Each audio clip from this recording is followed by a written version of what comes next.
Hello नमस्कार दोस्तों, स्वागत है आपका अपने यूट्यूब चैनल पर। दोस्तों, इस चैनल पर हम बीएड और डीएलएड से रिलेटेड सभी प्रकार के नोट्स और लेसन प्लान की पीडीएफ उपलब्ध करवाते हैं। आज हम आपके लिए लेकर आए हैं डीएलएड का लेसन प्लान, जो हमने लिया है कक्षा 3 के लिए, और विषय हमने लिया है हिंदी, और प्रकरण का नाम है दोस्तों झीलों की नगरी। यह एक संस्मरण पर आधारित है, झीलों की नगरी।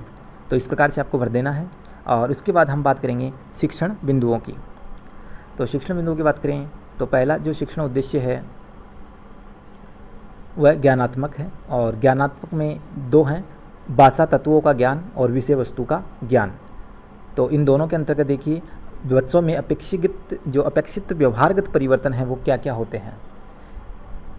ठीक है, तो इनकी बात करते हैं। विद्यार्थी नवीन शब्दों का प्रत्याभिज्ञान और प्रत्यास्मरण कर सकेंगे।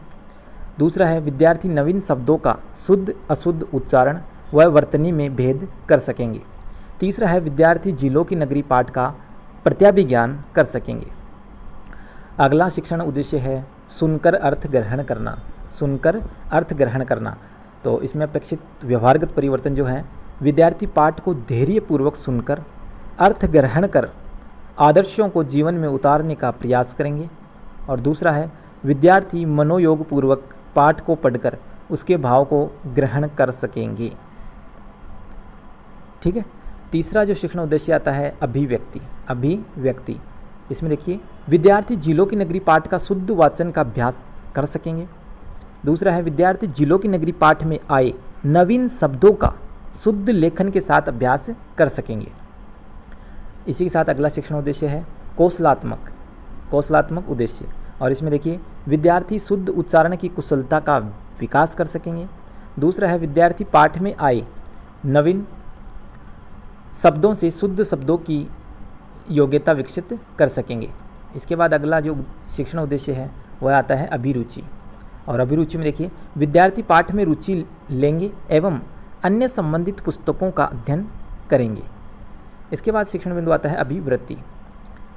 विद्यार्थी पाठ में आई ईमानदारी, कर्तव्यनिष्ठा आदि सद्वर्तियों को जीवन में उतारने का प्रयास करेंगे। तो दोस्तों, इस प्रकार से आपको शिक्षण उद्देश्य लिख लेने हैं। और इसके बाद हम बात करेंगे शिक्षण सहायक सामग्री की। शिक्षण सहायक सामग्री की, तो इसमें कौन कौन सा है? लपेट फलक, झाड़न, चार्ट, मॉडल, श्वेत वर्तिका, संकेतक आदि का हम शिक्षण सहायक सामग्री के रूप में काम में लेंगे दोस्तों। ठीक है, तो यहाँ पर आपको लिख देनी है। इसके बाद हम शुरू करेंगे पूर्व ज्ञान कि बच्चों को पहले से इसके बारे में जानकारी है कि नहीं। तो इसमें लिखेंगे हम विद्यार्थी झीलों के बारे में सामान्य जानकारी रखते हैं। झीलों के बारे में सामान्य जानकारी रखते हैं। ठीक है दोस्तों, इसके बाद हम अगला जो हमारा कौशल है वह है प्रस्तावना कौशल। इसी के अंदर हम प्रस्तावना हमें बनानी है, और प्रस्तावना आपको 2 कॉलम बनाने हैं। 2 कॉलम में आप एक तरफ लिखेंगे छात्र अध्यापक क्रियाएँ और दूसरी तरफ लिखेंगे छात्र क्रियाएँ। मतलब छात्राध्यापक क्रियाएँ में जो छात्राध्यापक है वह क्वेश्चन करेगा, और छात्र क्रिया में बच्चे जो आंसर देंगे वह आपको यहाँ लिखने होंगे। पहला प्रश्न है गुलाबी नगरी के नाम से प्रसिद्ध शहर कौन सा है? उत्तर है जयपुर शहर। दूसरा क्वेश्चन, बच्चे किस राज्य की राजधानी, जयपुर किस राज्य की राजधानी है? तो राजस्थान की। अगला प्रश्न, राजस्थान का सर्वाधिक वन क्षेत्र किस जिले में है? उदयपुर में।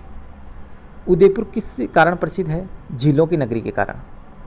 अगला प्रश्न है झीलों की नगरी के बारे में आप क्या जानते हैं? तो इसका सीधा सा उत्तर है बच्चे इसका उत्तर नहीं जानते हैं, इसलिए आपको यहाँ पर लिखना होगा समस्यात्मक प्रश्न।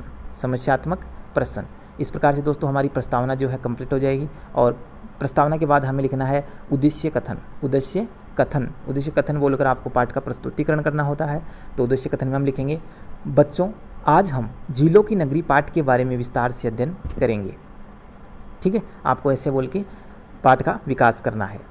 इसके बाद आपको देखो इस प्रकार से आपको सारणी तैयार करनी है, जिसमें एक में शिक्षण बिंदु, छात्र अध्यापक क्रियाएँ और छात्र क्रियाएँ, श्यामपट्ट कार्य और मूल्यांकन प्रश्न बनाने हैं। सबसे पहले हम शिक्षण बिंदु का बात करते हैं आदर्श वाचन। तो छात्र अध्यापक क्रिया में देखिए छात्राध्यापक शुद्ध स्पष्ट यति गति आरोह अवरोह पूर्वक आदर्श वाचन करवाएगा। छात्र क्रिया में हम लिख देंगे छात्र ध्यानपूर्वक सुनेंगे। श्यामपट्ट पे हम लिखेंगे झीलों के चित्र और वेधशाला के चित्र हम बच्चों को दिखाएंगे। ठीक है, मूल्यांकन प्रश्न यहाँ पर हम कुछ नहीं लिखेंगे। और अगला जो आता है शिक्षण बिंदु अनुकरण वाचन। इसका देखिए छात्राध्यापक छात्रों को उचित यति गतिपूर्वक शुद्ध स्पष्ट अनुकरण वाचन का निर्देश देगा। और इधर लिख देना छात्र क्रिया में, विद्यार्थी निर्देशानुसार अनुकरण वाचन करेंगे। और इसमें हम लिखेंगे विद्यार्थी के अनुकरण वाचन द्वारा आकलन करना। ठीक है दोस्तों, इसके बाद आपको अगला शिक्षण बिंदु आता है अशुद्धि संशोधन। अशुद्धि संशोधन, क्या क्या अशुद्धि किया है उनमें संशोधन करना। तो छात्राध्यापक छात्रों द्वारा किए गए अशुद्ध उच्चारित शब्दों को अन्य छात्रों की सहायता से शुद्ध करवाएगा। इसमें लिखना है विद्यार्थी निर्देशानुसार शुद्ध वाचन करेंगे। और यहाँ पर चौक का इस्तेमाल करेंगे हम। और मूल्यांकन कार्य में हम लिख देंगे फतेह सागर को हम लिखेंगे फतेह सागर झील। रात्रि को हम लिखेंगे इस प्रकार से रात्रि। ऐतिहासिक को हम लिखेंगे ऐतिहासिक। कांच को लिखेंगे हम कांच। और इस गौरव को लिखेंगे हम डबल मात्रा के साथ गौरव। पड़ोस को हम लिखेंगे दूसरे पड़ोस सिंगल मात्रा के साथ। ठीक है, इसके बाद हम बात करते हैं अगले शिक्षण बिंदु की। और शिक्षण बिंदु आता है काठिन्य निवारण। काठिन्य निवारण, तो आपको एक जो है ब्लैक शीट बनानी है और उसमें कठिन शब्दों का अर्थ आपको लिख देना है। ठीक है, जैसे उत्कृष्ट, उत्कृष्ट का अर्थ होता है सबसे अच्छा। ध्वनि का मतलब है आवाज़। ठीक है, प्रतिभा का मतलब, प्रतिमा का मतलब होता है मूर्तियाँ। ठीक है, इस प्रकार से आप 2-4 शब्दों को आप यहाँ पर अर्थ के साथ लिख सकते हैं। और अगला प्रश्न, इसमें प्रश्न भी लिखना है राजस्थान का कश्मीर किसे कहा जाता है, तो उदयपुर को। महाराणा प्रताप के घोड़े का नाम क्या था, चेतक। ठीक है, इस प्रकार से आप मूल्यांकन प्रश्न करेंगे। तो इसके बाद हम मूल्यांकन प्रश्न करेंगे बच्चों की रेल कौन सी बाग में चलती है, बच्चे इसका उत्तर देंगे। और अगला प्रश्न देखें नेहरू उद्यान कहाँ है, नेहरू उद्यान कहाँ है। इसके बाद अगला आता है मोती नगरी परिसर में किन किन की प्रतिमाएं लगी हुई है। ठीक है दोस्तों, यह बच्चों को हम दे देंगे होमवर्क के रूप में क्वेश्चन। और इस प्रकार से हमारा लेसन प्लान कंप्लीट हो जाएगा। अधिक लेसन प्लान के लिए आप हमारे ब्लॉग या वेबसाइट पर जा सकते हैं जिसका नाम आप देख रहे हैं hinditecharia.com। दोस्तों यहाँ पर आपको इस लेसन प्लान की PDF भी मिल जाएगी। और यहाँ पर आपको B.Ed और D.LED से संबंधित सभी प्रकार के नोट्स और लेसन प्लान की PDF फाइल आपको यहाँ पर मिलेगी। तो यहाँ पर आप ज़रूर विजिट करें। Thanks for watching. मिलेंगे नए वीडियो में, तब तक के लिए धन्यवाद।